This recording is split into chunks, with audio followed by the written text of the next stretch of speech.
Hola mis queridos hermanos, sean bienvenidos a una nueva clase, a una nueva sesión de este precioso curso de análisis del libro de los jueces ahora. Vamos a analizar desde los capítulos 3 hasta el capítulo 16, versículo 31, y vamos a enfocarnos en un punto crucial de este libro, que es la historia de las opresiones y las libertades y los libertadores que nuestro Dios propició hacia el pueblo de Israel y que el mismo pueblo de Israel fue generando en este círculo que decía el profesor Ismael en la clase anterior. Y vamos a hacer un zoom en ese periodo de tiempo en el cual Israel está inmerso en una en un ciclo constante de opresión y liberación. Bien, antes de empezar con este apartado, tenemos que decir que hay algunas contradicciones importantes que tenemos que resolver en este libro. Primero, que a lo largo de los capítulos 3 hasta el 16 vamos a ver que hay algunos actos violentos, extremadamente violentos, y algunas actitudes que no son moralmente las mejores, pero aún así Dios las usó en su soberanía para dar libertad al pueblo y para cumplir su propósito. Entonces eso es un reto que tenemos que nosotros identificar y que tenemos que entender y estudiar en este libro. El primer reto. El segundo reto es que Dios usa a hombres pecaminosos. Dios usa a hombres, que lo vamos a ver ahora, que no siempre tenían un conocimiento cabal de Dios, que no siempre tenían una teología muy fundamentada en la palabra. Al contrario, eran hombres más bien rudos, rústicos, ignorantes de la ley de Dios. Y aún así Dios los usó en su soberanía, y a pesar de todos los problemas morales que tenían estos varones, Dios los usó. Es un segundo reto de interpretación. El tercero, hay algo muy polémico y que a lo largo del tiempo de la historia se ha prestado para interpretaciones, para análisis, para debate, es que es el voto de Jefté. Es el tercer punto importante. Y el cuarto punto es que Dios ejerce soberanía y Dios, permite que el pueblo crezca y permite que el pueblo pase por algunas situaciones, los liberta a pesar del pecado del pueblo, a pesar de las recaídas y los problemas que tiene el pueblo. Dios aún así está dispuesto a liberarlo. Eso es lo primero que quería comentarles. Algunos retos de interpretación, que tiene este libro. Bien, como decía nuestro profesor la semana pasada, este libro abarca un periodo de aproximadamente 350 años. 350 años, abarca desde el periodo del año 1398 a.C. al año 1043 a.C., es decir, un periodo de 350 años aproximadamente. Es un periodo importante de tiempo. Si nosotros nos remontamos en la historia de Chile 350 años atrás, vamos a llegar, estamos en el año 2021, vamos a llegar al año 2021, vamos a llegar al año 1721, y si así nos descontamos 50 años para atrás, llegamos a 1670, por ahí. El año 1670 en Chile estaba la colonia, había un país que recién estaba creciendo, es decir, hace 350 años atrás Chile y Argentina eran colonias españolas. No habían ciudad, no había nada, por lo tanto y si lo pensamos, en 350 años han pasado un montón de cosas, se ha forjado la historia de los países, es un montón de tiempo, 350 años. Bueno, ese fue el periodo de tiempo en el que se abarca en el libro de los jueces, un periodo importante de tiempo, harto tiempo de historia, por lo tanto lo vamos a analizar. Lo tercero, ya vamos a empezar directamente a analizar estos capítulos. Y quisiera partir con una breve introducción que hace el Señor en el capítulo 3, o el Señor a través del escritor de Jueces. Capítulo 3, versículos 1 al 6. Nos da una breve introducción y nos dice lo siguiente. Dice, capítulo 3, versículo 1. Dice, estas pues son las naciones que dejó Jehová para probar con ellas a Israel. Nos dice algunas cosas. Nos dice que Dios en su soberanía, Él dejó algunas naciones, a propósito, exprofeso, en su soberanía, Él las dejó ahí en la tierra prometida. El pueblo no fue capaz de sacarlas, pero Dios las dejó ahí. Eso era parte del plan de Dios. ¿Con qué objetivo? Versículo 2. para que el linaje de los hijos de Israel conociese la guerra, es decir, para los que venían llegando y los que habían nacido en el desierto, que no conocían la guerra, la pudieran conocer, con ese objetivo. ¿A cuántos pueblos dejó? Dice en el versículo 3, los príncipes de los 5 príncipes de los filisteos, los cananeos, los sidonios, los heveos. 4 grupos, 4, digamos, razas, 4 pueblos, 4 grandes pueblos son los que quedaron ahí para probar al pueblo. ¿Cuál fue el método con el que fueron probados el pueblo a través de estos pueblos que vivían alrededor? Versículo 6. Con dos formas, 2 métodos usaron sus enemigos para destruir al pueblo. Primero, tomaron de sus hijas por mujeres, matrimonio mixto. Y segundo, sirvieron a sus dioses, versículo 6. Entonces, ¿cuál fue el método en el cual ellos fueron probados? Tomaron matrimonio, o sea, se unieron en matrimonio con mujeres que no eran del pueblo de Dios. Y segundo, sirvieron a sus dioses. Ese es el contexto. Dios dejó ahí unos pueblos, entonces Dios dejó ahí a propósito para que los que no habían guerreado, los que no conocían, los que no tenían experiencia en la batalla, pudieran conocer la batalla. ¿Cuáles fueron los pueblos? 5 pueblos que aparecen ahí. ¿Y cuál fue el método que Dios definió o que estos pueblos usaron? Primero, matrimonio mixto. Segundo, adoración a Dios, a sus dioses. Vamos a analizar ahora los primeros libertadores que se presentan en el libro. Y vamos a analizar que hay una fórmula, antes de analizar para que entremos en el contexto. Hay una fórmula que siempre se repite a lo largo del libro y sobre todo marcadamente en estos capítulos entre el 3 y el 16. Y es que, tal como nos explicaba el hermano Ismael la semana pasada, nuestro profesor, que nos decía, el pueblo siempre había caído, había una recaída. Después de la recaída venía, hay autores que lo parafrasean en 4 R's. La recaída del pueblo en pecado, la retribución justa de parte de Dios por un castigo, el arrepentimiento del pueblo y la restauración de parte de Dios. Entonces era como el ciclo en el cual el pueblo se movía en estos años. Pecado, castigo, arrepentimiento, restauración. Pecado, castigo, arrepentimiento y restauración. Fíjense, acompáñenme un poquito en la lectura. Capítulo 3, versículo 7. Hicieron pues los hijos de Israel lo malo ante los ojos de Jehová. Capítulo 3, versículo 7. Capítulo 3, versículo 12. Y eso generó un primer ciclo. Capítulo 3, versículo 12. Volvieron los hijos de Israel a hacer lo malo ante los ojos de Jehová. Segundo ciclo. Si después nos vamos al capítulo 4, versículo 1. Después de la muerte de Ahod, los hijos de Israel volvieron a hacer lo malo ante los ojos de Jehová. Tercer ciclo. Después nos saltamos al capítulo 6, versículo 1. Los hijos de Israel hicieron lo malo ante los ojos de Jehová. Ahí está el cuarto ciclo. Después nos saltamos algunos capítulos y nos vamos al capítulo 8, versículo 33. Pero aconteció que cuando murió Gedeón, los hijos de Israel volvieron a prostituirse yendo tras los Baales y escogieron por Dios a Baal. De nuevo, ahí está haciendo lo malo el pueblo. Quinto, ese era el quinto.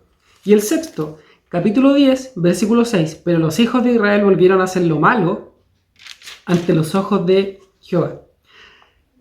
Ahí están entonces los principales problemas. Y el último, la séptima caída, se encuentra en Jueces capítulo 13, versículo 1. Los hijos de Israel volvieron a hacer lo malo ante los ojos de Jehová. 7 veces. Esa fórmula es como un estribillo. Algunos autores dicen que es como el coro de un himno. Cuando uno canta la estrofa, canta el coro, estrofa, coro, estrofa. Bueno, así esta frase, volvieron los hijos de Israel a hacer lo malo ante los ojos de Jehová, es como un estribillo. El estribillo del libro siempre va girando sobre la problemática que nos explicaba nuestro hermano Ismael. Es clave para entender el libro.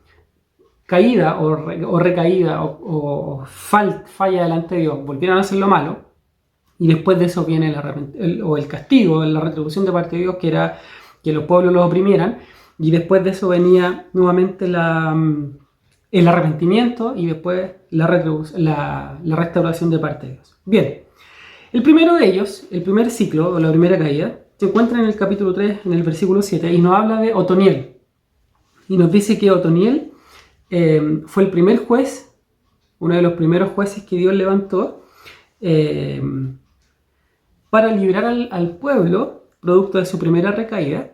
Y nos dice que, Otoniel era yerno de Caleb, y Otoniel enfrentó al rey Cusán Risataim de Mesopotamia. Fue la primera opresión. Entonces el primer problema fue contra el rey de Mesopotamia llamado Cusán Risataim.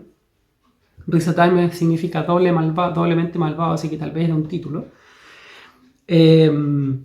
Y este varón fue el primero a quien Dios levantó para restaurar el pueblo. Versículo 9. Y clamaron los hijos de Israel a Jehová. Aquí está la segunda fase de este ciclo que decía hermano Ismael. Y Jehová levantó un libertador de los hijos de Israel. ¿A quién fue? Esto es a Otoniel, hijo de Cenaz, hermano menor de Caleb. Entonces aquí está el primer ciclo. El pueblo cae, el pueblo se hace lo malo ante los ojos de Dios. Dios los castiga, en este caso con Cusán Risataim. Se arrepiente, claman a Dios. Dios lo restaura a través de Otoniel. Y hay un periodo de paz de 40 años, que es mientras dura la vida del juez. Y de ahí en adelante el pueblo vuelve a entrar en este ciclo. Segundo juez. El juez Ahod. Aquí el pueblo vuelve a la idolatría. Y aquí nos da algunas características de este verbo. Primero nos dice que en el versículo 12 volvieron los hijos de Israel a hacer lo malo.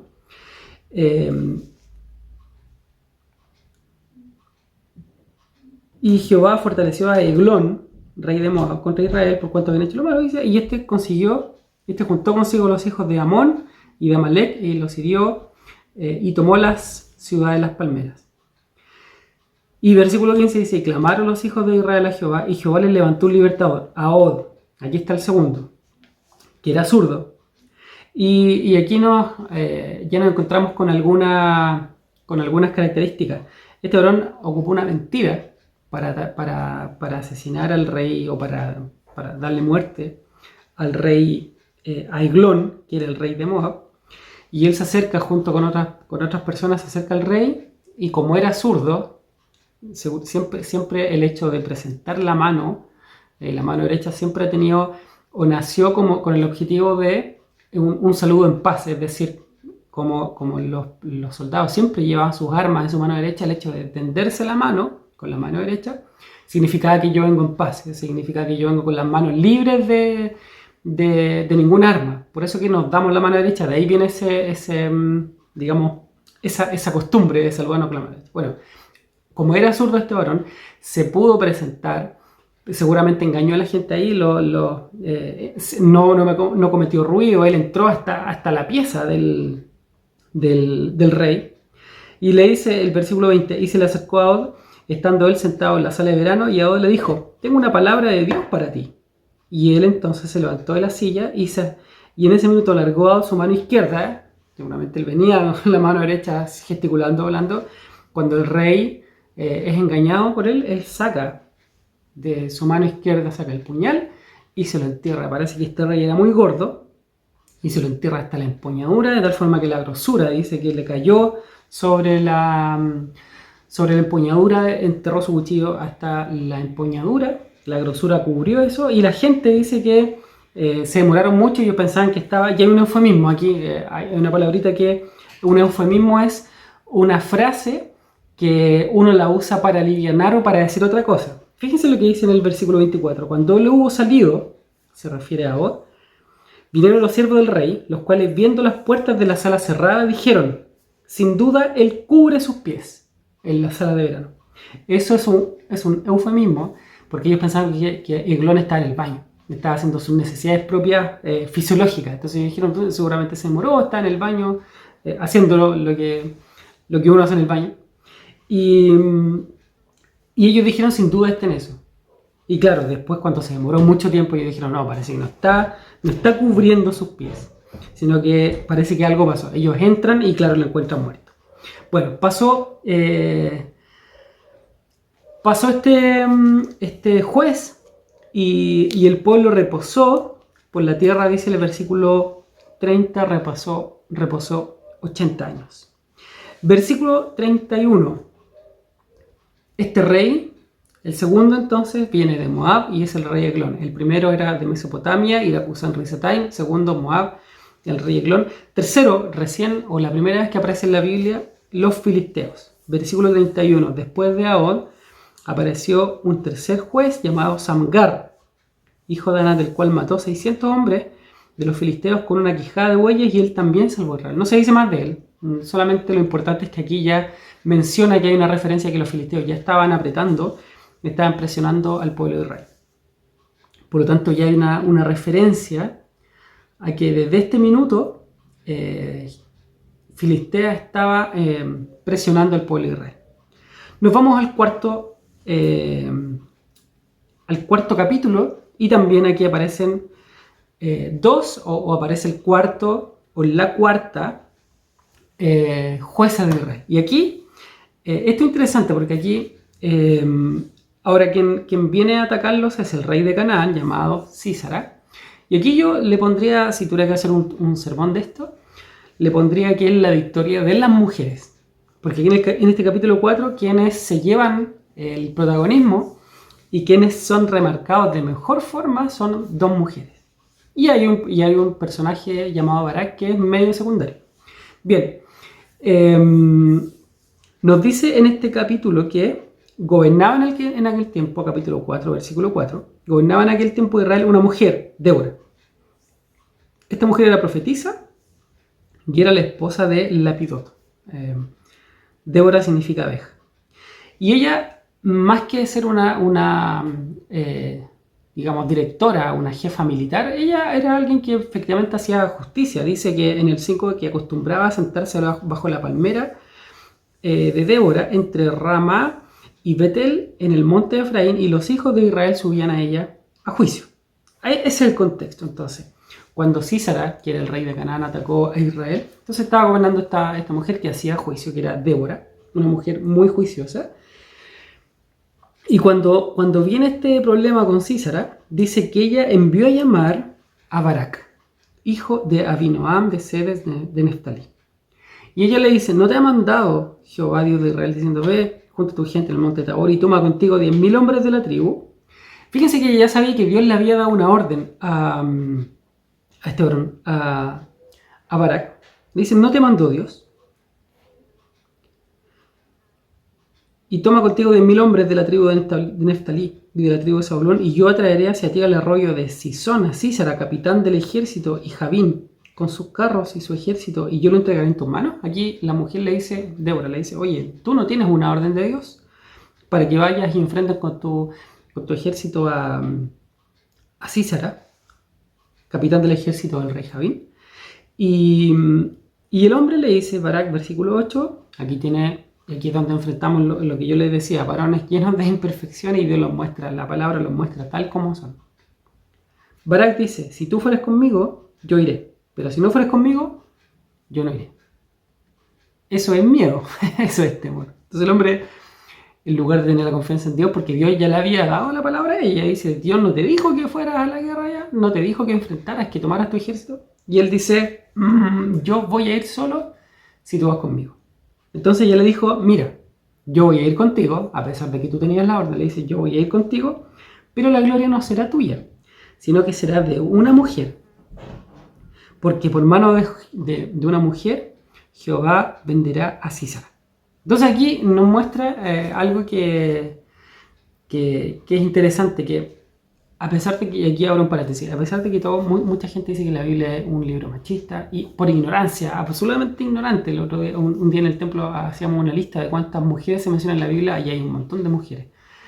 En ese minuto contábamos 10 mujeres importantes que habían tenido preeminencia o eran mencionadas en el texto bíblico. Y este capítulo menciona a 2 mujeres, y la victoria le da el honor a una mujer. Y nos dice que el rey de Canaán, esta victoria es clave, de hecho es bisagra en la historia de Israel, porque aquí este era el rey de Canaán, que era ya el principal de la tierra, o la tierra donde ellos estaban ahí habitando. Y este varón tenía eh, 900 carros errados. En el versículo 3 nos dice Jehová. Entonces los hijos de Israel clamaron a Jehová porque aquel tenía 900 carros errados y había oprimido con crueldad a los hijos de Israel por 20 años. Contexto de nuevo. ¿Qué está pasando? Este rey había oprimido a Israel. Tenía 900 carros errados. En ese tiempo la guerra era muy distinta como hoy día. Era principalmente cuerpo a cuerpo. Y el hecho de tener carros errados, yo me imagino, yo no soy experto militar ni mucho menos que eso, pero imagino que es como dijera, tenía no sé cuántos tanques. Imagínense un ejército que va con espadas, con flechas, lo más será con algunas lanzas, y el otro viene con un tanque de vuelta. Ese es el contexto que estaba pasando. O que dijeran, no sé, tenía 900 tanques, o tenía 900 aviones de combate. Chuta, ¿qué se puede hacer con eso? Entonces, ¿por qué estaba oprimido? Porque este rey Sísara tenía, este rey Javín, cuyo capitán del ejército se llamaba Sísara, tenía un poder militar importante en esa región, por lo tanto era clave, por eso se le da tanto énfasis a esta mujer y a esta batalla. De hecho, hay 2 capítulos completos para esta batalla. Y nos dice que Dios guió a Sísara, lo llevó al estrecho al arroyo de Sison. Y en el versículo 14 Débora le dice a Barak: levántate, porque este es el día que Jehová ha entregado a Sísara en tus manos. No ha salido Jehová delante de ti. Y Barak descendió al monte Tabor y 10.000 hombres en pos de él, junto con él. Y Jehová quebrantó a Sísara y todos sus carros a filo de espada. Fíjense que después en el canto de Débora, capítulo 5, versículo 20 y 21, nos da un poquito más de antecedentes de cómo fue esa batalla. Dice: desde los cielos pelearon las estrellas. Estoy leyendo capítulo 5, versículo 20 y 21. Desde los cielos pelearon las estrellas. Desde sus órbitas pelearon contra Sísara. Los barrió el torrente de Sison, el antiguo torrente, el torrente de Sison, marcha o alma mía, con poder. Seguramente Dios envió una lluvia ahí, según los historiadores, según el autor del libro también. Puede ser que Dios haya enviado una lluvia que hizo que los carros fueran inútiles en ese minuto por una cuestión del terreno, por el barro, por el escabroso del borde de un río. No lo sabemos, solo sabemos lo relevante es que Dios lo llevó ahí y que Dios le dio la victoria a Barak. Pero la victoria detrás, quien estaba detrás era Débora impulsándolo. Entonces, Débora es la mujer que le da ánimo, que le infunde aliento a Barak. Barak sale a la guerra, lo único que le hace es pelear en ese minuto ahí. Dios también manda lluvia. Los carros son inútiles en ese terreno donde estaban peleando. Y Dios le da la victoria a Barak. Ahora, es importante que en ese tiempo, siempre que un ejército destruía a otro, lo importante era tomar al cabecilla, y siempre ha sido así, tomar al líder, al general, al que dirigía ese ejército, porque si esa persona escapaba podía devolverse, y siempre un líder tiene seguidores. En todo ámbito de cosas. Miren si no la política. Y uno podría pensar, chuta, pero esta persona que tiene tan poco argumento, que tiene tan débil, que podríamos verlo políticamente, aún las personas más débiles y aún las personas que tienen los argumentos más pobres y más débiles, aún esas personas tienen seguidores. Entonces en ese tiempo, claro, políticamente y militarmente era importante tomar a los reyes. Por eso que Dios les mandó que siempre tienen que matar a los reyes, y tienen que matar a los generales y destruir a quienes dirigían. Bueno, Dios les dio la victoria a Barak y dice el versículo 15, leo textual: y Jehová quebrantó a Sísara, a todos sus carros y a todo su ejército a filo de espada delante de Barak. Y Sísara descendió del carro y huyó a pie. Fíjense que aquí huyó Sísara. Mas Barak siguió los carros y el ejército hasta Aroset Goim, y todo el ejército de Sísara cayó a filo de espada hasta no quedar ni uno. No quedó ni uno en el ejército. Sin embargo, Sísara huyó, versículo 17, a pie a la tienda de Jael, mujer de Eber-Seneo. Aquí aparece la segunda mujer importante de esta historia. Jael o Yael, como quieran pronunciarse. Porque ellos tenían paz, los ceneos tenían paz con la casa de Azor, con el rey de Azor. Entonces aquí la mujer, aquí viene otra cosa que nos llama profundamente la atención, y que vemos la soberanía de Dios, y que usa, y que Dios se permite que ocurran las cosas para que su soberanía sea llevada a cabo. Aquí vemos una tradición. Había paz entre la casa de Sener y Azor. Sin embargo, esta mujer Yael traiciona a a este varón, a Císara, lo traiciona. Porque había una ley, o una ley no escrita, sino que una costumbre entre los beduinos, que era gente del desierto, que cuando alguien ingresaba a alguien a su tienda, era para protegerlo y era para darle cobijo. De hecho, por eso cuando Císara vio a esta mujer, dijo, aquí me salvé porque esta mujer es de los ceneos, por lo tanto tenemos paz con ellos y me va a dar cobijo. De hecho, cuando sale Jael a recibir a Císara, le dice, ven señor mío, ven a mí, no tengas temor. Le dice, y vino a ella a la tienda y le cubrió con una manta, lo ocultó. Y él le dijo, te ruego que me dejes beber un poco de agua, pues tengo sed. Y ella, fíjense, abrió un poco de leche entre los beduinos y basta que uno lo mire en uno mismo. Si alguien está cansado, si alguien después de un día de ajetreo, de un día de estrés, de cansancio, se toma un vaso de leche, lo que va a pasar con eso es que se va a quedar dormido. Entonces la mujer no quería que el hombre estuviera despierto, sabiendo que venía la batalla. ¿Qué es lo que hizo? Le dio un vaso de leche. Y esto hizo que el hombre se quedara dormido. Se durmió. Y él le dijo, estate a la puerta de la tienda y si alguien viniera y te pregunta, dile que aquí no hay nadie. Le dijo, si alguien te pregunta por mí, dile que yo no estoy acá. Pero la mujer lo hizo dormir. Y en el versículo 21 dice, pero Yael, mujer de Heber, tomó una estaca y poniendo un mazo, fíjense aquí el hombre estaba acostado del lado, ella pone una estaca encima y le dice, se acercó calladamente y metió la estaca por la sien y la clavó en la tierra. Y él estaba cargado de sueño, cansado y murió. Esto es una tradición. Es una tradición porque la mujer no tenía nada que ver con Císara, pero aún así Dios con eso lleva su propósito. Y cuando lo sigue Barak, a Císara, sale Jael a recibirlo y le dice, ven y te mostraré al varón a quien tú buscas. Y claro, el hombre estaba ahí enterrado en el suelo.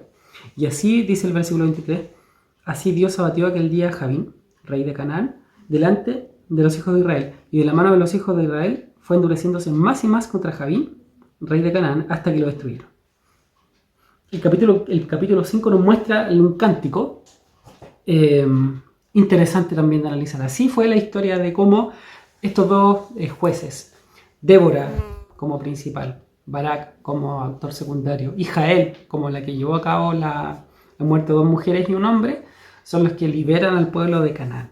Después viene el canto de Débora, que es interesante porque, más o menos, lo vamos a parafrasear nomás. Entre el versículo 6 y el versículo 11 nos muestra más o menos cómo era la situación cuando ellos estaban sometidos a estos cananeos, a este rey. Dicen, los días de Samgar, hijo de Anat, en los días de Jael quedaron abandonados los caminos. Los que andaban por las sendas se apartaban por senderos torcidos y las aldeas quedaron abandonadas, hasta que yo, Débora, me levanté. Para que se hagan una idea.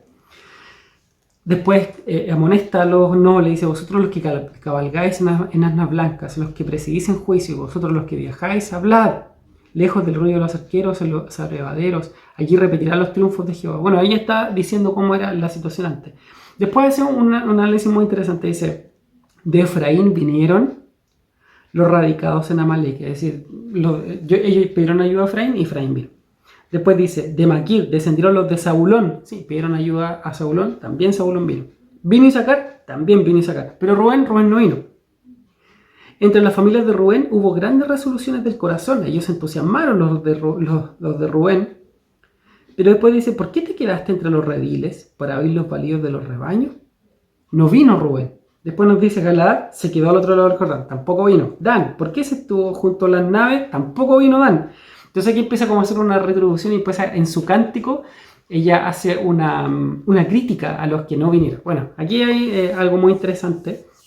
Y después también canta acerca de Jael, que fue la mujer que asesinó y que libró al pueblo de este varón, de este, digamos, general del ejército de los cananeos. Bueno, ya llevamos cuatro varones o 4 jueces importantes de este minuto. Así nos saltamos el capítulo 6 y ahora vemos otra opresión. Ya no son los cananeos, no son los moabitas, no son los de Mesopotamia. Ahora quienes nos oprimen son los madianitas, o quienes oprimen al pueblo son los madianitas. Capítulo 6 introduce con este estribillo, de nuevo. Los hijos de Israel hicieron lo malo. Bueno, para terminar, capítulo 5, versículo 31, al final. Y la tierra reposó 40 años. Después de Débora y Barak, o Débora, si tuviéramos que ser justos, Débora, la tierra reposó 40 años. Y nos saltamos al capítulo 6. Después de estos 40 años, los hijos de Israel hicieron nuevamente lo malo ante los ojos de Jehová. De nuevo, aquí está el problema. Y aquí nos encontramos con una problemática que es interesante. Es interesante este personaje Gedeón por varias razones. Fíjense que Gedeón era un varón bastante miedoso. Bastante miedoso. Él estaba trillando, él estaba cosechando, dice en el capítulo... Ahí nos da un contexto, vamos a leer un poquito el contexto. Y la mano de Madián prevaleció contra Israel, y los hijos de Israel por causa de los madianitas se hicieron cuevas en los montes y cavernas. Entonces los hombres estaban... el pueblo de Israel estaba oculto en cuevas. Y sucede que cuando Israel había sembrado, fíjense que eran bien sinvergüenzas estos madianitas, eran bien delincuentes. Cuando Israel sembraba, subían los madianitas y amalecitas, y los hijos del oriente contra ellos y los atacaban. Y acampando contra ellos, destruían los frutos de la tierra hasta llegar a Gaza. O sea, barrían desde, es como decir, de la cordillera hacia el mar. Gaza es la costa. Y no dejaban que comiera Israel ni bueyes, ni ovejas, ni asnos. Eso es lo que nos está diciendo aquí. Porque subían ellos y su ganado y venían con sus tiendas en grande multitud como langostas. Ellos y sus camellos eran innumerables, y así dejaban la tierra para devastarla. De este modo empobrecía Israel en gran manera por causa de Madián. Y los hijos de Israel clamaron. Aquí está de nuevo el segundo ciclo, o el segundo punto del ciclo. Clamaron. Pecado, castigo, clamor, de arrepentimiento. Y Dios envía un varón profeta y le dice: así ha dicho Jehová, Dios de Israel, yo os hice salir de la tierra de Egipto y os saqué de casa de servidumbre. Y el versículo 11 nos dice: y vino el ángel de Jehová y se pasó debajo de la encina, que está en Ofra, la cual era de Jehová, le dice, y aquí estaba Gedeón. Estaba Gedeón sacudiendo el trigo en un lugar para esconderlo de los madianitas. Estaba debajo de la encina. Yo no soy del campo, nunca he estado en el campo viviendo. Pero sí he visto cuando hacen la trilla del trigo. Y lo que más se necesita para la trilla del trigo es viento. ¿Cómo se hace la trilla? Yo lo he visto, eso sí lo he visto en algunos procesos por ahí que me ha tocado atender. Y en los reportajes y todo. Agarran el trigo, que viene con el trigo junto con la paja, con la maleza, y para separar el trigo de la paja, lo que necesitan es un lugar abierto, con viento, porque el trigo es más pesado que la paja. Entonces lo que hacen es tirar el trigo y la paja queda volando y el trigo cae más rápido que la paja. Y así se separa el trigo de la paja. Entonces lo que se necesita es un lugar abierto y que tenga harto viento. Bueno, y este varón estaba debajo de un árbol, tratando, me imagino ahí agachado, escondido, sacudiendo, porque tenía miedo. Entonces no era un varón valiente, era todo lo contrario. Y aún así el ángel de Jehová le dice, versículo 12, y el ángel de Jehová se le apareció y le dijo: Jehová está contigo, varón esforzado y valiente. Fíjense aquí lo interesante, aquí vamos a gastarnos unos minutitos en este varón, en este hombrón. Era un hombre bastante cobarde y siempre estaba demostrando miedo. No estoy juzgando, solamente estoy diciendo que así era, porque seguramente si hubiéramos estado en ese contexto nosotros también seríamos. Está escondido, haciendo algo que debe hacerse siempre a campo abierto, y él estaba escondido porque tenía susto, tenía miedo. Y este varón, el ángel de Jehová le dice: varón esforzado y valiente, el Señor está contigo. Y Gedeón, en lugar de agradecer y de sentirse bendecido por la visita y por el saludo, él dice, pero empieza a recriminar y dice: Señor, pero tú nos sacaste a la tierra de Egipto, ¿por qué el Señor nos hizo todas estas cosas si nosotros hemos escuchado las cosas que Dios hizo con nosotros? ¿Por qué estamos en esta condición nosotros ahora? Y el Señor le dice: Jehová no nos ha desamparado. Dice: Jehová va a usarte a ti para salvar a Israel, Dios te va a usar a ti, precisamente a ti. Le dice, ¿no te envío yo? Le pregunta el ángel de Jehová. Y aquí de nuevo viene el miedo de este hombre, de este varón. Y dice, oye, mi familia es pobre y yo soy el menor en la casa de mi padre. Entonces aquí el tiro empieza a colocar excusas, porque era un varón que no era, en ese minuto, no era ni esforzado ni valiente. Bueno, el escritor aquí, nuestro hermano Pablo Hoff, él dice, el Señor llama las cosas que son, las cosas que no son, las llama como si fueran, porque Él tiene el poder para hacer las cosas. Claro, aquí está hablando, está diciéndole esforzado y valiente a un varón que era cobarde, que era miedoso. Y este varón, como era bastante miedoso, le dice, Jehová le dice, yo estaré contigo y tú vas a derrotar a los madianitas como a un solo hombre. Entonces este varón, como era miedoso, en el versículo 17 le dice esto. Yo te ruego que si haya dado gracia delante de ti, me des señal de que tú has hablado conmigo. Este hombre quería una señal. Señor, yo sé que tú me llamaste, pero necesito que me des una señal. Necesito que no te vayas de aquí y saquen mi ofrenda. Y él le hizo una ofrenda. Y él le pidió, Señor, quiero que hacerte una ofrenda, quiero hacerte una señal. Si tú eres Dios y si Dios está conmigo, quiero que me hagas señal. Él prepara o parafrasear, prepara un holocausto y lo pone ahí y el Señor coloca su espada y se prende ahí el fuego, ahí mismo, delante de sus ojos. Y él le dice, sí, entonces vamos, estoy contigo, Señor, te creo, vamos a la batalla. Dios le dice, pero antes tienes que hacer algo.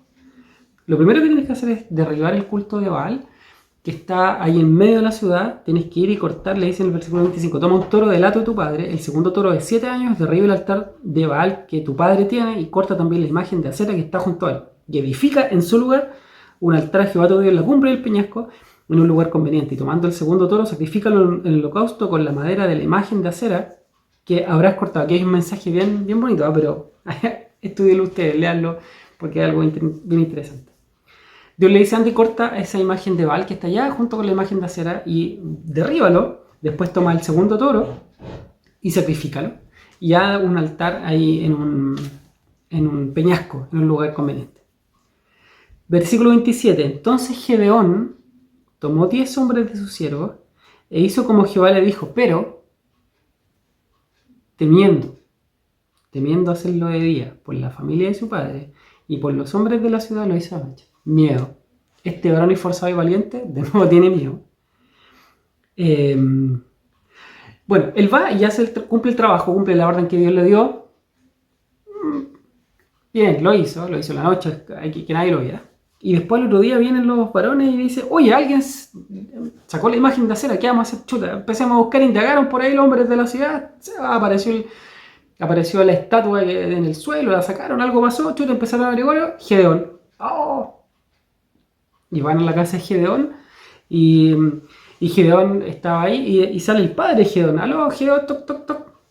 Gedeón, está Gedeón y sale el papá de Gedeón y le dice, ¿qué quieren ustedes? Y los hombres de la ciudad le dicen, saca a tu hijo para que muera porque derribó el altar de Baal. ¿Qué hubiera esperado yo de un héroe de la Biblia? De un héroe que tenía la palabra de Dios, que saliera él a la puerta y dijera, sí, aquí estoy, yo lo voté, yo lo hice. ¿Qué hizo? De nuevo el miedo de Gedeón se quedó adentro y dejó que el papá hablara. Esto llega a mí por lo menos es un poco jocoso, pero ahora lo contamos con el paso de la historia y como lo cuenta la palabra, eso lo muestra tal como es. Este varón se quedó adentro de la casa, no salió. Yo habría esperado, yo salir y decir, o yo habría esperado que Gedeón saliera y dijera, sí, aquí estoy, luchemos, yo voy a luchar contra Dios. Dejó que el papá saliera, entonces el papá no salió, el papá salió, él no salió, se quedó adentro.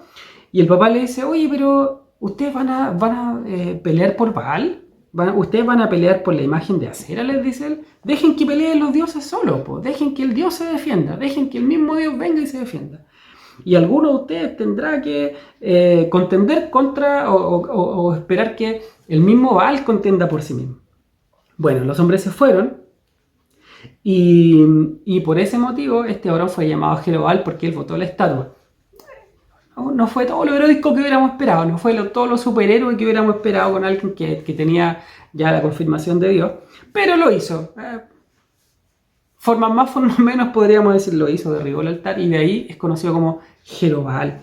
es decir, aquel que contiende con vara.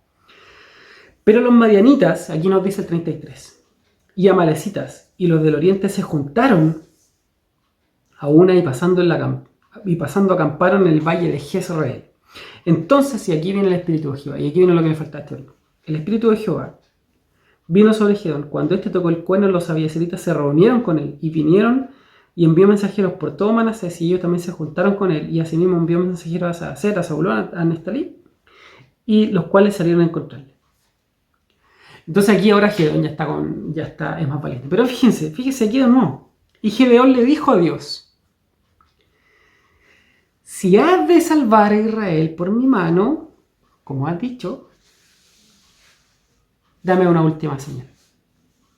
De nuevo aquí está el susto, el miedo, diría yo, demasiado conservador Gedeón. Era un varón, no era tan esforzado y tan valiente, era bien... Esforzado puede ser, pero valiente, más o menos no. Pero el Señor le llama esforzado y valiente. Entonces, si el Señor puede usar a Gedeón, aquí abre un paréntesis, aquí hay otro mensaje también. Si el Señor puede usar a Gedeón, nos puede usar a nosotros. Yo soy más cobarde que Gedeón. Yo aquí les cuento en términos jocosos y tal vez no se sonreirá alguien al leer de Gedeón. Pero nosotros somos peores que él. Yo por lo menos soy peor, que soy más cobarde que él, así que no tengo nada que sacar del pobre Gedeón. Igual él es mejor que yo. Bueno, Señor, te pido una señal. Si tú realmente vas a salvar al pueblo, si realmente te pido que, mira, esta noche yo voy a colocar un vellón ahí y un poquito de lana, lo voy a dejar afuera en la era, en el patio, aquí en el patio afuera. Y si el rocío estuviere solamente en el vellón y todo el resto esté seco, ya voy a saber y voy a ir seguro a la batalla. Seguro que voy. Ya listo. Se fue a acostar, dejó el vellón ahí, el otro día apareció el vellón, mojadito, solo el vellón, el resto seco, listo. ¿Sí? Lo exprimió y se tomó un vaso de agua con el tazón lleno, con el rocío que el Señor había dejado en el vellón para que él tuviera la certeza de que Dios estaba con él. Bueno, y después dice Gedeón: Señor, no te enojes, pero ¿te puedo hacer una última prueba? Y aquí, bueno, él mismo sabe que ya está casi perdóname el expresión, pero casi por el deseo con Dios, pues casi, porque él mismo le dice: Señor, no te enojes, ¿eh? Señor, no te enojes, pero tengo otra pruebita que pedirte. Solamente la última, Señor. Quiero que esté todo mojado ahora, pero que el vellón esté seco. Y el Señor le hizo así, le permitió a este pobre y miedoso Gedeón. Yo creo que el segundo nombre de Gedeón era Moisés, porque yo también soy cobarde como él, así que no, o Gedeón, o usted también puede sentirse identificado con Gedeón. Somos todos iguales cuando tenemos que enfrentar los problemas, si no estamos con Dios. Y aquí nos da una enseñanza de nuevo de que hombres débiles, si Dios puede usar a hombres débiles, a hombres llenos de dificultades, carentes, el Señor también nos puede usar a nosotros. Esto es una hermosa enseñanza, un hermoso mensaje que nos deja aquí la palabra. Bueno, el Señor le da la respuesta a Gedeón y Gedeón parte a la guerra. Pero ahora Gedeón parte a la guerra y ahora sí él va confiado de parte del Señor. Y Gedeón levantó a 32.000 hombres. Y el Señor ahora de vuelta le dice: pero ahora párate, Gedeón. Alto ahí.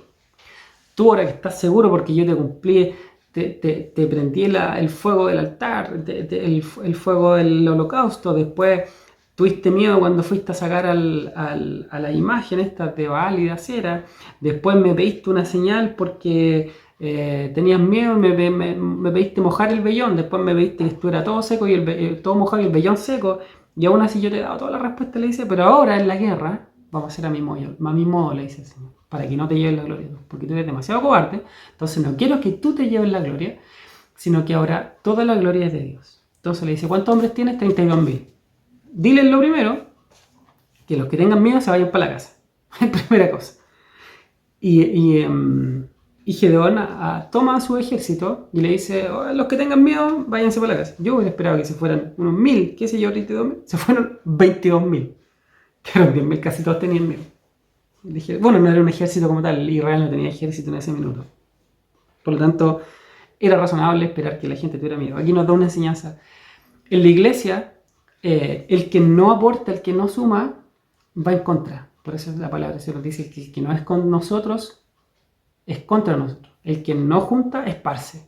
Entonces, si alguien no está 100%, si alguien no está entregado 100% al Señor, mejor que no lo haga. Jesús decía, oye, si alguien no está dispuesto a tomar su cruz, a negarse a sí mismo, no me siga. No me siga mejor, porque no tiene buen futuro. Nadie que va a la guerra se sienta y va antes y saca sus cálculos y ve si los hombres que tiene son los necesarios para enfrentar al enemigo, porque después puede ser el hazme reír, puedes quedar en ridículo. Cualquiera que sirva al Señor tiene que servir al Señor de lleno, comprometido, 100%. O es el Señor todo o no es nada. Y aquí Gedeón les dice, oye, váyanse, porque los que tengan miedo van a empezar a meterle miedo a todo el resto del pueblo, así que mejor que se vayan. Listo, se fueron 22.000.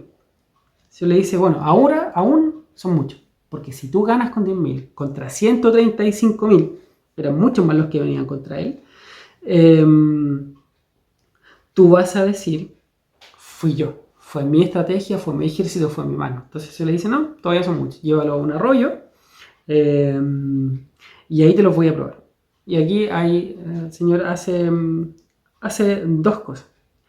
Primero le dice, anda y ponlos en el agua, y cualquiera que se tire de guatita al agua y tome agua así con la mano, ese sepáralo. Y los que se arrodillen y no se tiren completamente, déjalos fuera. Bueno, los que se tiraron de guatita al agua y los que yo no lo hago así, fueron 300, solo 300, y todo el resto se fue.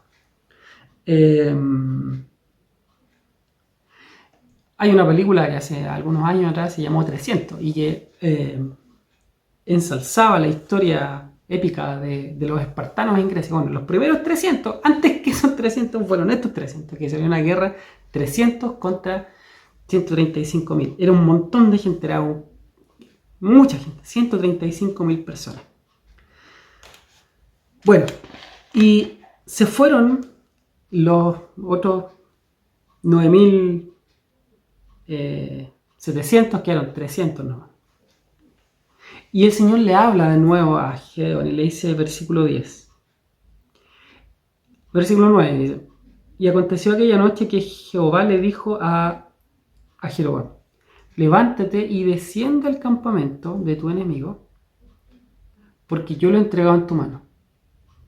Fíjense lo que le dice Dios. Dios le asegura que él lo había entregado en su mano. Pero fíjense el 10. Y si tienes temor de descender, baja tú con furia a tu criado al campamento. De nuevo, Gedeón, que era el varón esforzado y valiente, tenía miedo. Siempre Gedeón, a lo largo de toda digamos, el trabajo de Gedeón, el desarrollo del ministerio de Gedeón, él siempre tuvo miedo. Bueno, si tienes miedo, le dice, yo me imagino que le dijo, por esas cosas de la vida, si tuvieras miedo, yo creo que Gedeón sí tenía miedo, por eso le dijo esto.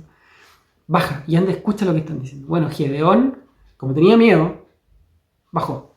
Y escuchó y hablaban dos personas. Y estaban dos soldados tirados, me imagino ahí, durmiendo. Y uno le decía a otro, ¿hay que soñar algo? ¿Qué soñaste? Le decía, venía un pan rodando, un pan de cebada, y caía al campamento de Madián y llegó a la tienda y le golpeaba y se destruía. Y el otro le dice, eso es porque Dios va a destruir a los madianitos, nos va a destruir a nosotros, le dice.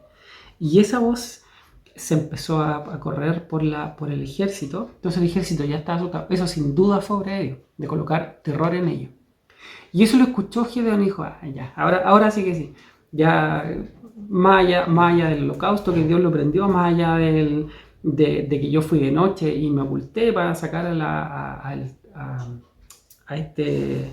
la imagen nacera, más allá del vellón que lo pedí mojado, después del vellón que lo pedí seco, más allá de todas esas cosas, ahora yo fui, escuché y sí, en realidad esta gente tiene susto. Y ahí realmente se preparó para la batalla y preparó a los hombres.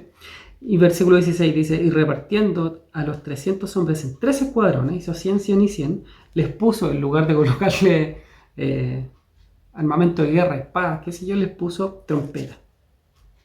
Y les puso unos cántaros vacíos, con teas, con unas velas ardiendo dentro de los cántaros. Algo rara la batalla. Bueno, la cosa es que el Señor lo guía Y en la noche, a la medianoche para los judíos era como algo así como las 10 de la noche,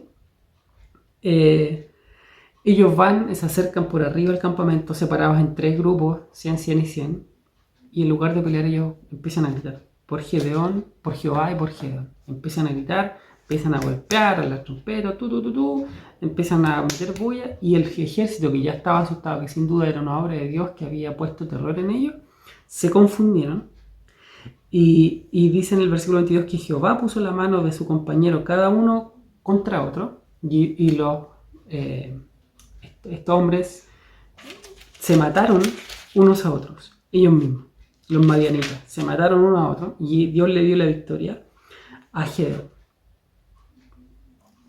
Entonces aquí vemos cómo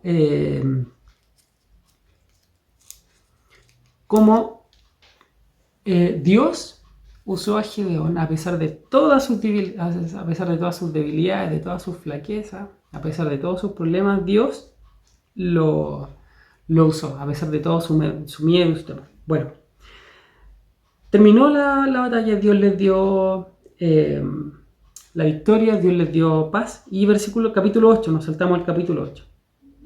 Los hombres de Efraín dijeron, ahora los mismos judíos, era otra tribu ahora, los de Efraín, dijeron, ¿por qué nos has hecho esto, no llamándonos para ir cuando ibas a la guerra contra Madián? Aquí se sintieron ofendidos. Oye, ¿por qué fuiste a la guerra sin nosotros? Oye, Gedeón, ¿por qué hiciste esto? Y aquí la respuesta de Gedeón es muy atinada, porque les dice, no se preocupen, no es el rebusco, no es lo más chico de Efraín, mejor que la vendimia de Abiezer. Aquí responde continuo, aquí demuestra ser un buen político, en ese sentido se manejaba bien políticamente, porque evitó una confrontación, una guerra civil con la otra tribu. Dios ha entregado en vuestras manos a Oreb y a Zeeb, príncipes de Madián. ¿Y qué he podido yo hacer comparado con vosotros? Entonces el enojo de ellos se aplicó. Ustedes destruyeron a unos 2 reyes grandes, les dice, ustedes lo hicieron grande, ustedes atacaron a 2 personas importantes y ganaron. ¿Qué puedo hacer yo contra ellos? ¿Qué soy yo comparado con ustedes? Les dice Gedeón a los efraínitas. Y esto aplacó el enojo que tenían los efraínitas, y eso evitó una guerra civil que podría haber pasado. De más adelante vamos a ver un par de capítulos más que hay una guerra civil, pero eso evitó que hubiera una guerra civil. Aquí hay un problemita así que tiene Gedeón casi al final de sus días. Fíjense que en el capítulo 23, en el capítulo 8, versículo 23, Gedeón ya estaba consolidado como líder, como juez en Israel. Y el pueblo dijo, versículo 22 dijo, los israelitas dijeron a Gedeón, sé Señor nuestro, querían hacerlo rey. Tú y tu hijo y tu nieto, porque nos has librado de manos de Madián. El pueblo quiso hacerlo rey. Fíjense que ya el pueblo estaba con la idea de ser como los demás pueblos. En Samuel, ya hacia el final de los jueces, el periodo de los jueces, son 12 jueces, sin contar a Abimelech, que lo vamos a ver un poquito más adelante, sin contar a Abimelech, que es un usurpador y que no luchó contra nadie de los pueblos, sino que él se agarró con sus propios hermanos de Israel. Son 12 jueces, más Samuel o Elí y Samuel, por lo tanto son 14 jueces en total, toda la historia, cubren 350 años, algunos de ellos fueron contemporáneos, algunos más grandes, otros más chicos, hay varios chiquititos de los cuales no se dice mucho. Pero ya hacia el final, cuando Samuel, el último juez de Israel, el pueblo que le dice, oye, nosotros no queremos más jueces, no queremos que tú seas nuestro juez, le dice a Samuel, nosotros queremos ser como todas las naciones. De hecho, también hay un mensaje muy lindo, como ellos querían ser como todas las naciones, ellos no querían tener jueces, sino que querían tener un rey como todas las naciones. Y Samuel se ofende y Dios le dice, en ese minuto, hacia el final de los 350 años, Dios les dice, sí, dale un rey. Bueno, ese germen o ese problema nació acá, cuando Israel vio que Gedeón había sido un buen militar y vio que era hábil políticamente porque evitó una guerra civil entre las diferentes tribus. El pueblo le dijo, tú tienes que ser nuestro rey. Pero Gedeón les dice, no, es Jehová el que se enseñoreará sobre vosotros.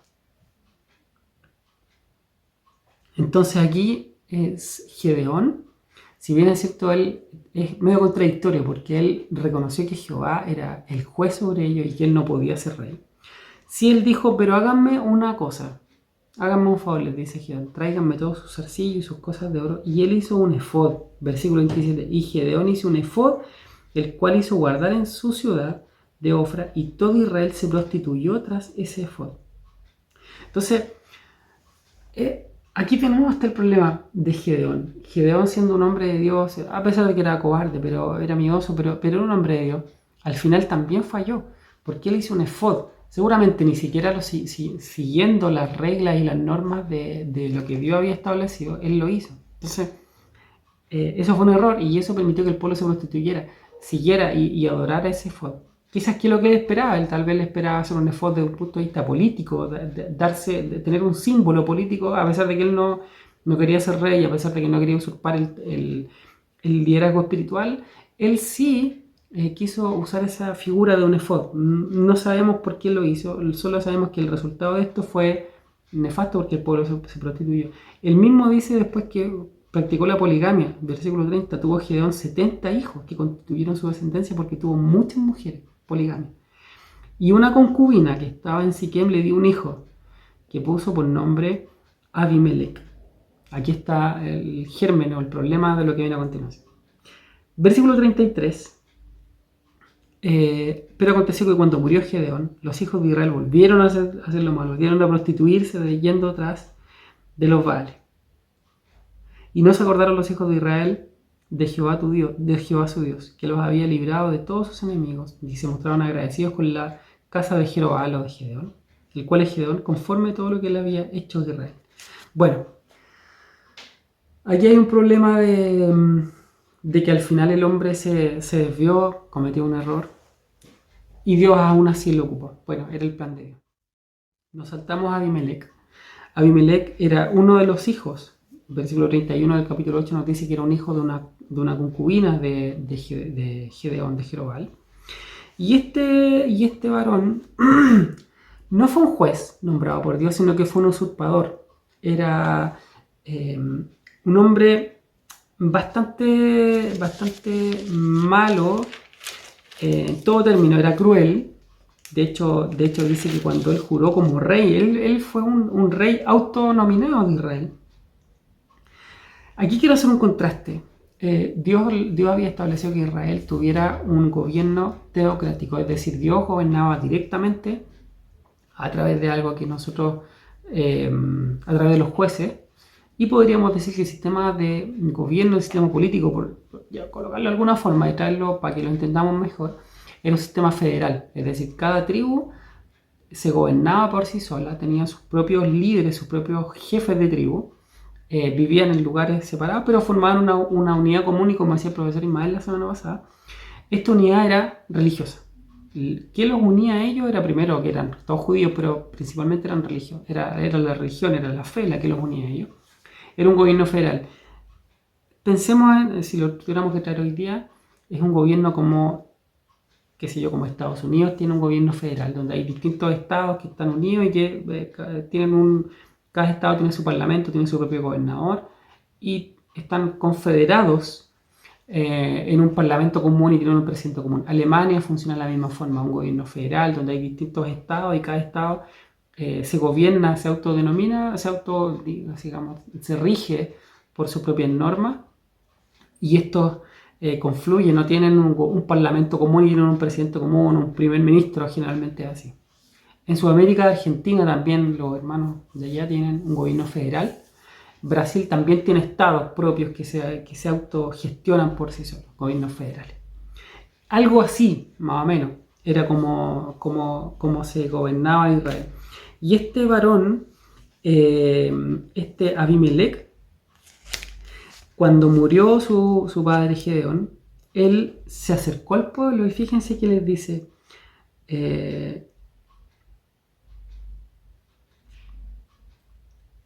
yo ruego que digáis en oídos de todos los de Siquem, ¿qué os parece mejor? ¿Que os gobiernen 70 hombres, todos los hijos de Jerobal, o que os gobierne un solo hombre? Acordaos que yo soy hueso vuestro y carne vuestra. Y hablaron por él los hermanos de su madre en oídos de todos los de Siquem todas estas palabras, y el corazón de ellos se inclinó a favor de Abimelech, porque decían, nuestro hermano es. Fíjense que aquí ya que estamos en Chile, por lo menos estamos en periodo de candidaturas, de elecciones. Ojo con las promesas, ojo con lo que se dice, porque este hombre dice, oye, yo soy igual que usted. ¿Y quién mejor que gobiernen 70 hombres, que pueden pensar distinto, que pueden tener puntos de vista distintos, puede ser una gestión un poco más compleja, les dice él, más burocrática, a que gobierne uno solo? Y yo soy igual que usted, les dice. ¿No les parecería mejor que yo les gobierne? ¿Les parece a usted? Y ellos dijeron, sí, tiene razón. Es como la primera elección que aparece en la Biblia. No es una votación como tal, pero él se candidateó, él se presentó como candidato y él dijo, oye, en lugar de tener esos 70, mejor déjenme a mí. Y la gente dijo, sí, tiene razón. Se juntaron con él, lo proclamaron y él agarró a sus 70 hermanos y los mató a todos. Mató a los 70 hermanos, así de poco temeroso, de poco amoroso con sus hermanos. Él agarró a todos sus hermanos y les dio muerte. Después nos dice que agarró una ciudad y la sembró con sal para que nunca más, es un símbolo para que nunca más creciera. Pero uno de sus hermanos escapó y les puso una historia y le dice, oye, se juntaron todas las plantas del bosque y escogieron a quién quería ser su jefe. Y les dice ahí, habían varios árboles y la gente escogió la zarza, dijo la zarza, después lo abrazó y lo apretó con las espinas. Bueno, eso es lo que ustedes hicieron con Abimelech. Ojo con los candidatos que nosotros escogemos. Aquí hay una enseñanza también para nosotros, que pueden prometer muchas cosas, pueden parecer muy agradables, pueden decirnos, pueden hablar como nosotros. Hay muchos candidatos que llegan a la iglesia y nos dicen hermano y la iglesia salta. Ojo con las cosas que dicen los candidatos, ojo con lo que ofrecen. Nosotros no tenemos que casarnos con nadie en la política. Y este hombrón, este Abimelech, fue un hombre muy hábil políticamente y después fue un sanguinario, mató a sus propios hermanos. Y el pueblo a los 3 años se dio cuenta que este hombre no les dio ningún valor. Hay un mensaje muy hermoso aquí que por tiempo no lo alcanzamos a ver. También una mujer lo mató. Así que también para que tengamos claro ahí que a quién escogimos. Después aparecen algunos hombres que son de menor interacción. Dice Abimelech. Después de Abimelech se levantó para librar a Israel Tola, hijo de Fua, hijo de Dodó, varón de Isaacar, el cual habitaba en Samir, en el monte Efraín, y él jugó 23 años y murió y fue sepultado en Samir. No se dice más que él. Después se levantó Jair, Galaadita, el cual jugó a Israel 22 años más. Y tuvo 30 hijos que cabalgaban en 30 años, es decir, alguien que aparentemente tenía dinero para tener un asno para cada hijo, era como tener un auto. Y tenían 30 ciudades y se llamaban las ciudades de Jair, las cuales están en Galaad. Y eso se nos dice. Después nos saltamos a otra opresión, ya propiamente tal, la opresión de los amonitas. Y la opresión de los amonitas es interesante porque nos muestra a un personaje llamado Jefté. Y aquí vamos a ir rápidamente. Es muy interesante este pasaje. Capítulo 10, versículo 6. La misma figura. Pero los hijos de Israel volvieron a hacer lo malo ante los ojos de Jehová. Y sirvieron a Baal. Aquí está de nuevo esta figura. Esta es la 6ª vez que aparece esta frase. Volvieron a hacer lo malo. Y Dios los entregó y los amonitas los empezaron a oprimir. Y aquí nos dice que ellos clamaron a Dios. Dice el versículo 7. Y se encendió la ira de Jehová contra Israel y los entregó en manos de los filisteos. Y en manos de los hijos de Amón, Dios los entregó. Versículo 10. Entonces los hijos de Israel clamaron a Jehová diciendo, nosotros hemos pecado contra ti, porque hemos dejado a nuestro Dios y servido a los Baales. Y Jehová, fíjense la respuesta. ¿No habéis sido oprimidos de Egipto, de los amorreos, de los amonitos, de los filisteos, de Sidón, de Amalek? En fin, una lista. Y no los libré yo de su mano, mas vosotros me dejasteis, dice. Y habéis servido a vuestros dioses ajenos, ya no los libraré más. Fíjense que aquí es la primera vez que Dios dice, yo no los voy a librar más. Vayan y clamen, les dice, a los dioses a los que habéis elegido, y los hijos, y para que lo libren ellos en vuestra aflicción, les dice Dios. Primera es la única vez que podríamos decir, o de las pocas veces, hay un par más en la Biblia. Los dioses le dicen, no, no les voy a escuchar, vayan y órenle a esos dioses. Y el pueblo dijo, Señor, pecamos, perdónanos. Y aún así ellos buscaron y fueron donde Jefté. Jefté era un varón esforzado, este sí era esforzado y valiente, este era de verdad. Era un varón esforzado y era hijo de una mujer ramera y el padre de Jefté se llamaba Galaad. Y la mujer de Galaad le dio muchos hijos que crecieron y los hijos echaron a Jefté. Y Jefté fue un desechado de su familia, de su madre, de su hermano. Y se dedicó por ahí, llevó una vida medio delincuente, medio de renegado de la sociedad, fuera del sistema, por ahí andaba. Se juntó con algunos ociosos que salían con él. Tenía una vida, digamos, no tan buena. Era rayada en la delincuencia, sí, tenía temor de Dios, eso sí hay que decirlo. Y amaba a Dios, pero andaba por ahí, no tenía mucha escala moral. Era un personaje gris, entre bueno y malo, andaba por ahí la cosa. Y cuando el pueblo de Israel se vio afligido, dijeron, vamos a buscar a Jefté. Este sí que es de verdad. Este nos va a librar porque este conoce de armas y este nos puede librar. Y Jefté les dice, chuta, ustedes me echaron y ahora vienen a buscarme. Sí, te venimos a buscar porque queremos que tú seas nuestro caudillo y que nos liberte. Y él les dice, yo le voy a colocar una pura condición, que yo quiero ser vuestro caudillo, yo quiero ser vuestro líder, yo quiero guiarlo a usted. Y ellos le dijeron, colocamos a Jehová aquí como testigo de que tú serás nuestro líder. Y ellos delante de Jehová, en Mizpa, hicieron un acuerdo y dijeron, Jefté va a ser nuestro caudillo. Listo, partimos. Y Jefté envió mensajeros al rey, aquí partió Jefté, envía mensajeros al rey de Jefté y le dice, ¿qué tienes conmigo que has venido? Porque el rey había venido, habían atacado a Israel, los amonitas habían atacado a Israel. Entonces Jefté les manda un mensajero, como se estilaba en ese tiempo, un mensajero, y le dice, oye, ¿por qué viniste tú a mí?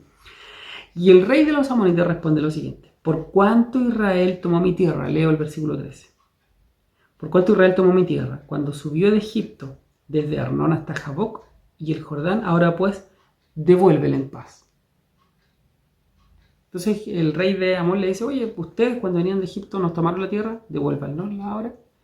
Y Jefté le vuelve a enviar otro mensajero y le dice, Jefté aquí actuó primero como un canciller, como un ministro de Relaciones Exteriores. Fue primero, usó la estrategia, la política primero, fue como política, uso política. Primero le manda un embajador y le dice, ¿por qué ustedes nos están atacando? Y el rey de los amonitas le dice, bueno, porque ustedes nos quitaron la tierra, devuélvanla. Y Jefté le responde, no tomó la tierra de Moab, ni de Amón. Aquí le aclara, aquí hace un recuento histórico. ¿Se acuerdan cuando Chile estuvo en litigio con algunos países por ahí? Y iban a documentos históricos. Bueno, aquí Jefté hace exactamente lo mismo. Aquí está hablando, si tuviéramos que traducirlo en nuestros tiempos, derecho internacional.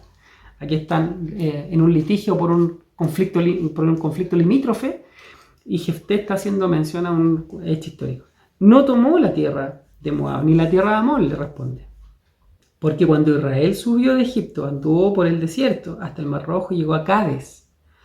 Entonces Israel envió mensajeros a Edom, que es lo mismo que Moab, diciendo, yo te ruego que me dejes pasar por tu tierra. Pero, aquí le está recapitulando Jefté. Pero Edom no los escuchó y envió también al rey de Moab, el cual tampoco quiso. Y por lo tanto Israel no avanzó y se quedó en Cades. ¿Se fijan? Aquí está haciendo un hecho histórico. Tal como los abogados litigaban ahí en La Haya, aquí Jefté está litigando con este rey. Y le dicen, nosotros no pasamos por ahí, nosotros nos quedamos en Cades. Después, versículo 18, yendo por el desierto, rodeó la tierra de Edom, no pasamos por ahí. Y la tierra de Moab, viniendo por el lado oriental de la tierra de Moab, acampó al otro lado del Amón y no entró en territorio de Moab, porque Arnón es territorio de Moab. Fíjense lo que le dice, nosotros estamos aquí, estábamos para Cades, íbamos a pasar por Amón y por Moab, pero el rey no nos dejó pasar y nosotros rodeamos la tierra para no pasar por Amón y por Moab, le dice. Y envió mensajeros a Sehón, envió Israel mensajeros a Sehón, leo el 19, rey de los amorreos, rey de Esbón, diciéndole, te ruego que me dejes pasar por tu tierra, de nuevo, por tu tierra, revisar tu tierra, hasta mi lugar. Mas Sehón no se fió, no le creyó a Israel para darle paso por su territorio, sino que reuniéndose con toda su gente, acampó en Jahaza y peleó contra Israel. Ah, por eso. Entonces, versículo 21, Jehová Dios de Israel entregó a Sehón y a todo su pueblo en manos de Israel y los derrotó, y se apoderó Israel de toda la tierra de los amorreos que habitaban en aquel país. Se apoderó también de todo el territorio del amorreo, desde Arnón hasta Jaboc, y desde el desierto hasta el Jordán. Fíjense qué interesante, porque lo que está diciendo Jefté es un hecho histórico. Aquí está hablando de derecho internacional. Nosotros veníamos bajando de Egipto, veníamos subiendo desde Egipto, hasta aquí, nos encontramos en Cádiz. Y en Cádiz teníamos que seguir derecho y pasar por Amón y por Moab. Y te pedimos permiso, le dice Jefté, para pasar por tu territorio. Y tú no nos diste permiso. ¿Qué hicimos nosotros? Le dice Jefté. Rodeamos la tierra, por acá. Pero cuando estábamos rodeando la tierra, tú nos atacaste igual. Versículo 20. Más Sehón no se fió de Israel para darle paso por su territorio, sino que reuniéndose con toda su gente acampó en Jahaza y peleó contra Israel. Entonces ahí tú, digamos, por el borde, tratando de molestarte lo menos posible, le dice Jefté. Tratando de molestarte lo menos posible, digamos, por acá por la orilla, y tú nos atacaste. Y en ese minuto, cuando tú nos atacaste, habiéndote nosotros preguntado antes, habiéndote pedido permiso para pasar por tu tierra sin necesidad, nosotros no queríamos quedarnos con tu tierra, le dice Jefté. Nosotros no íbamos a quedarnos ahí porque esa no era nuestra tierra prometida. Nuestra tierra prometida estaba acá arriba, en Canaán. Y te pedimos permiso para pasar por ahí. Tú no nos diste permiso, nosotros nos dimos la vuelta. Y cuando estábamos acá, tú nos atacaste. Y en ese minuto le dice Jefté, cuando tú nos atacaste, nosotros te ganamos. Porque Dios nos entregó tu tierra. Y cuando nosotros te ganamos, nosotros te quitamos la tierra porque tú no nos dejaste pasar por ahí cuando nosotros íbamos a pasar en paz. Y tú te viniste para acá, nos peleaste y nosotros te ganamos. Y esa tierra ahora Dios nos la entregó a nosotros, por lo tanto esa tierra es nuestra. ¿Por qué pretendes tú, versículo 20, apoderarte de algo que Dios nos dio? Esa tierra ahora es nuestra. Le dice, versículo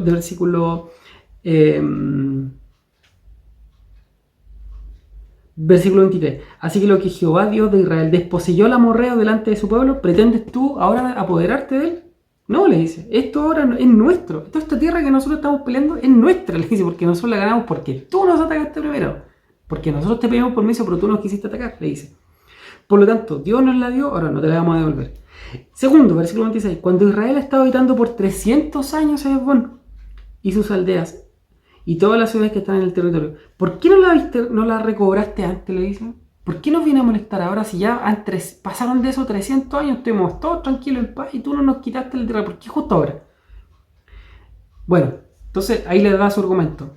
Nosotros no te atacamos. Segundo, Dios nos entregó la tierra. Y después, tercero, le dice, pasaron 300 años y recién ahora me viene a molestar por esta tierra. Versículo 27. Concluye. Por lo tanto, le dice Jefté. Así que yo no te he hecho nada a ti, no he pecado contra ti. Tú eres el que está haciendo mal conmigo porque te levantas en una tierra que nosotros ya teníamos hace 300 años, que conquistamos en una guerra, que no fue una usurpación. Le dice, nosotros conquistamos una guerra que tú declaraste primero, le dice Jefté al rey. Por lo tanto, yo no he peleado. Ahora, si tú quieres pelear contra mí, Jehová es juez y nosotros te vamos a ganar más encima, le dice Jefté. Bueno, versículo 29. Versículo 28, más el rey de los hijos de Amón no atendió, no escuchó a Jefté y lo atacó igual, de nuevo, lo atacó igual. Versículo 29, y aquí aparece otra cosa. El espíritu de Jehová vino sobre Jefté. Y pasó por Galaad, los destruyó, y aquí, bueno, destruyó a Jefté, al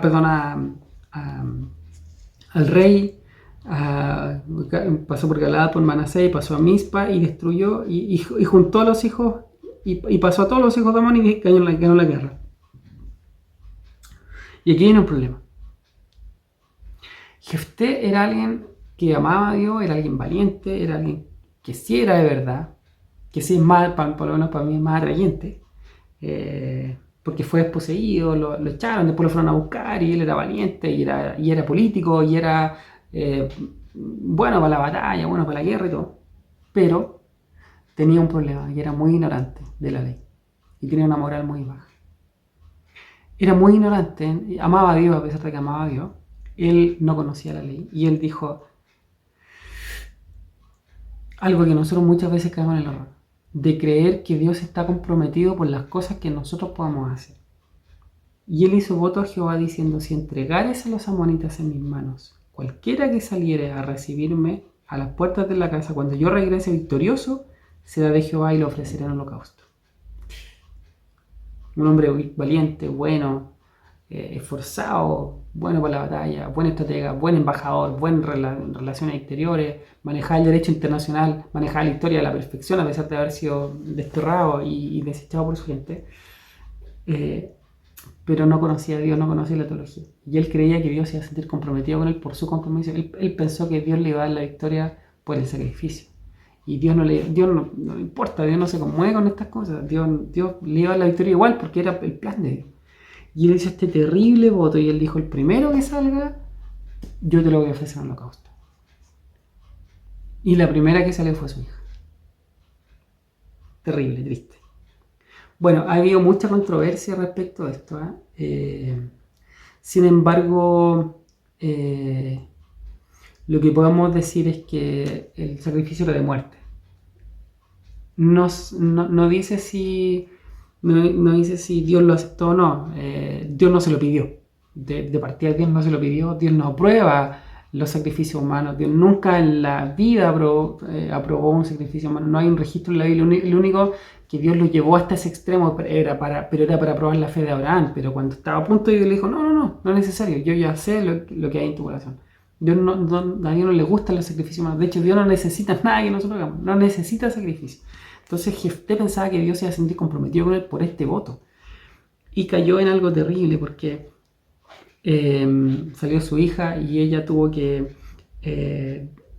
Jefté se le cayó la cara, se le cayó el pelo, se le acabó la vida en ese momento porque él dijo, hija mía, versículo 35, cuando la vio rompió sus vestidos diciendo, hija mía, en verdad me has abatido y tú misma has venido a ser causa de mi dolor porque le he dado palabra a Jehová y no podría retractarme. Era un hombre temeroso de Jehová, a pesar de todos sus ripios y a pesar de toda su ignorancia teológica, era un hombre que amaba a Dios realmente. Y ella le respondió, Padre, si le has dado palabra a Jehová, cúmplela, solo dame 2 meses para ir a llorar. Qué valiente esta mujer, a pesar de que no era algo que Dios le había pedido, sí, él lo ejecutó. Bueno, algo terrible y algo que cuando el hombre quiere conmover a Dios con métodos humanos es un fracaso. Por eso dice Isaías 64, todas nuestras justicias son como un trapo de inmundicia. Nosotros no tenemos nada que si Dios nos lo pide antes, nosotros no tenemos nada que hacer. Bueno, capítulo 12, versículo 1. Se reunieron los varones de Efraín y pasaron al norte y dijeron a Jefté, oye, y de nuevo se sintieron ofendidos los de Efraín. Fíjense, en el capítulo 8, en el versículo 1, ya le habían hecho este mismo reclamo a Jefté y le dijeron a Jefté, oye, ¿por qué fuiste a la guerra sin nosotros y no nos llamaste? Ahora en el capítulo 12, versículo 1, se la hacen a Jefté y le dicen, oye, ¿por qué fuiste a la guerra sin nosotros? No nos llamaste, nos sentimos desplazados. Y Gedeón, que tenía un carácter bastante más duro que Jefté, Jefté tenía un carácter bastante más duro que el de Gedeón, era duro, no les permitió mucho, les dijo, oye, pero si yo te llamé, ustedes no vinieron. Al contrario, les dice, yo me debería sentir ofendido porque yo les llamé para la batalla y ustedes de Efraín no vinieron. Y viendo que no me defendía, y le dice en el 3, capítulo 12, versículo 3, les dice, yo arriesgué mi vida y pasé contra los hijos de Amón y Jehová me los entregó. ¿Por qué me hacen esto ahora y me vienen a pelear conmigo? Y a diferencia del caso ¿se acuerdan cuando Gedeón dijo, oye, pero si ustedes son mejores, ustedes capturaron a 2 reyes, ustedes son muy, digamos, muy valientes, y ahí eso placó un poquito a los de Efraín y todo quedó en nada. Pero ahora Jefté no fue así. Y Jefté agarró, juntó gente y se fue a pelear contra los de Efraín y les pegó. Y hubo una guerra civil ahí porque Jefté era bastante más duro, era bastante más brusco que Gedeón. Por su historia, por todo lo que implicaba y por todo lo valiente que era. Y no le aguantó, fue y les pegó a los de Efraín y les pegó duro. Porque dice que peleó contra los de Efraín en el versículo 4 y los de Galaad derrotaron a Efraín porque habían dicho, vosotros sois fugitivos. Y él agarró a los de Galaad y agarró a los de Efraín. Y dice aquí una particularidad, dice que él los identificaba por una frase, por una palabrita, y les decía, di Shibolet. Y él decía Sibolet, porque no podía pronunciar lo correspondiente. Y ahí ese lo agarraban y lo mataban. Bueno, una guerra civil que duró algún tiempo, que nos muestra la fragilidad de la unidad que tenía Israel.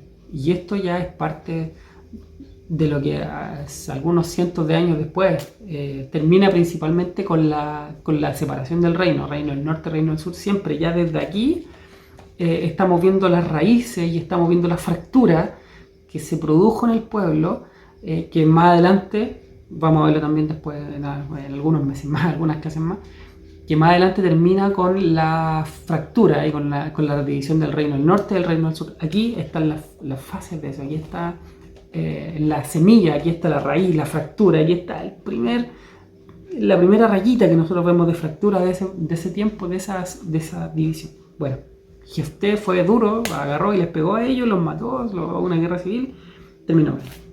Después vienen algunos reyes, algunos jueces más chiquititos. Habla de Ibzán, Elón y Abdón. No dice mucho de ellos. No hay mucha información, así que no tenemos mucho que decir, solamente que están en la Biblia y que fueron jueces. Y después nos vamos a la séptima apostasía, o a la séptima opresión, o a la séptima falla, que es contra los filisteos. Y aquí de nuevo aparecen los filisteos que ya habían aparecido en el capítulo 4 con Samgar, algunos cientos de años antes, ahora aparecen nuevamente con Sansón y aparecen ya como un pueblo importante, como un pueblo que ya tenía poder, que ya conocía la guerra, que estaban bien preparados. Y aquí es donde nosotros podemos analizar a otro. Si se fijan, hay algunos personajes a los cuales se les da mayor importancia. Por ejemplo, Jefté, por ejemplo, Gedeón, por ejemplo, las dos mujeres que les comentaba anteriormente, o Débora, que son algunos de los principales jueces de los que se mencionan acá, los más llamativos, los que tenemos más en la mente: Débora, Débora con Barak, Gedeón, Jefté y Sansón, diría yo que es el tercero o cuarto de los principales.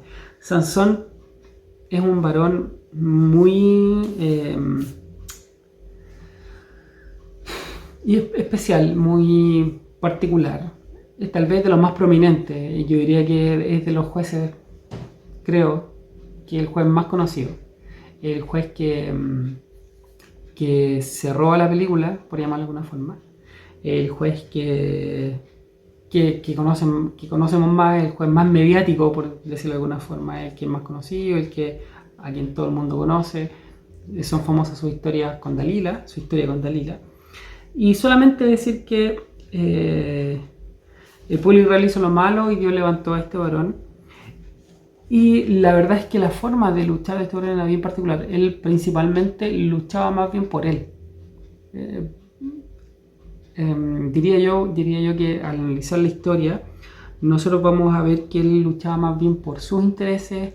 Él luchaba y destruía a quienes le ofendían a él. No dirigió al pueblo nunca. Él no tuvo un ejército a cargo, no estuvo con gente a cargo.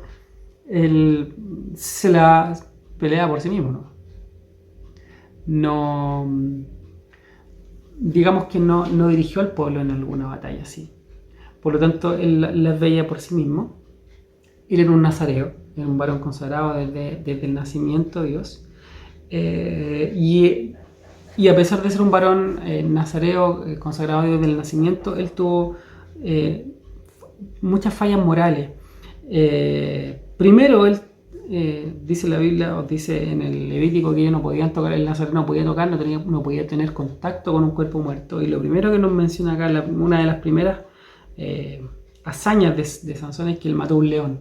Y mató un león y lo dejó el camino. Después pasó de vuelta y él vio que el león tenía un panal de miel, y él se acercó al león, lo tocó y sacó el panal de miel. Un nazareo no podía hacerlo, porque un nazareo no se podía acercar a un cuerpo muerto.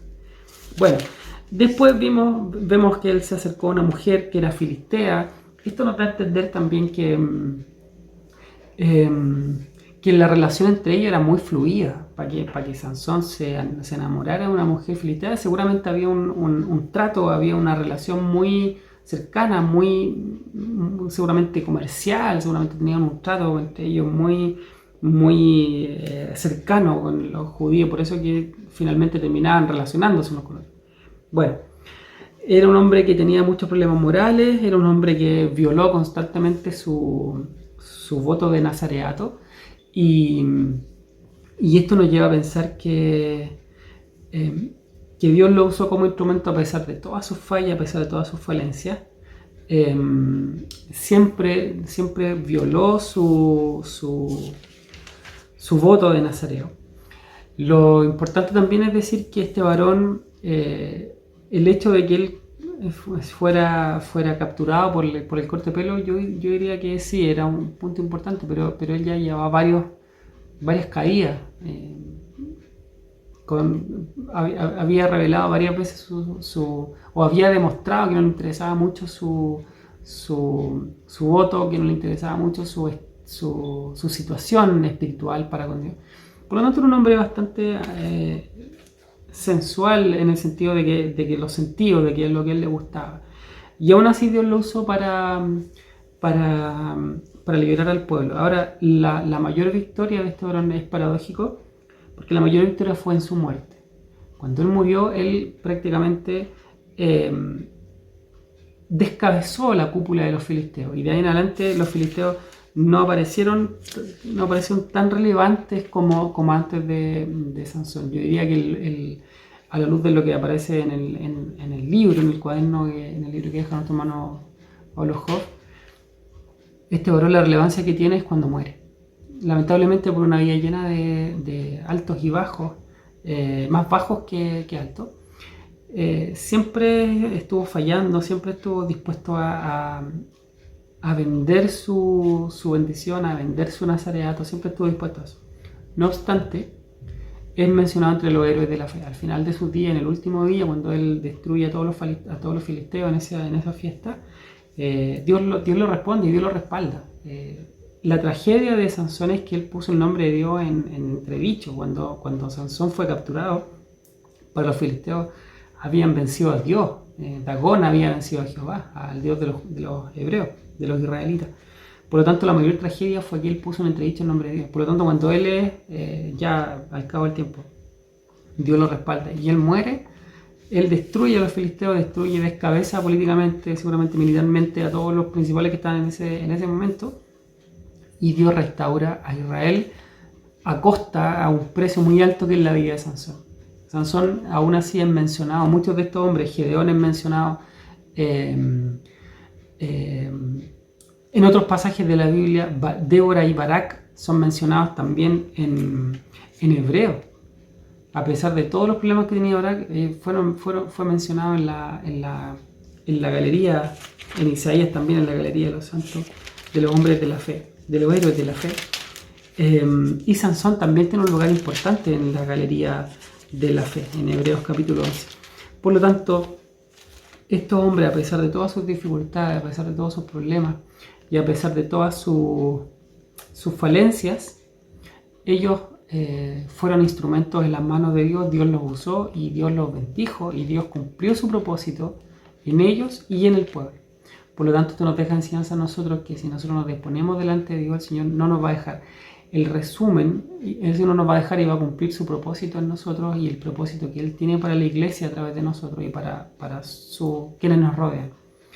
El resumen del libro o de estos pasajes es que Dios nunca dejó a Israel. Él dijo que Él iba a estar siempre con ellos, y a pesar de las dificultades y a pesar de los problemas que tenían estos hombres, Dios siempre estuvo con Israel, Dios nunca lo dejó. Y la historia de los jueces es una historia de fidelidad de Dios. Si bien es cierto, es una historia de derrotas principalmente, y tristes. Son 7 apostasías, 7 opresiones, 7 restauraciones, 7 fosos en los cuales estuvo hundido el pueblo. Aún así, Dios no los dejó.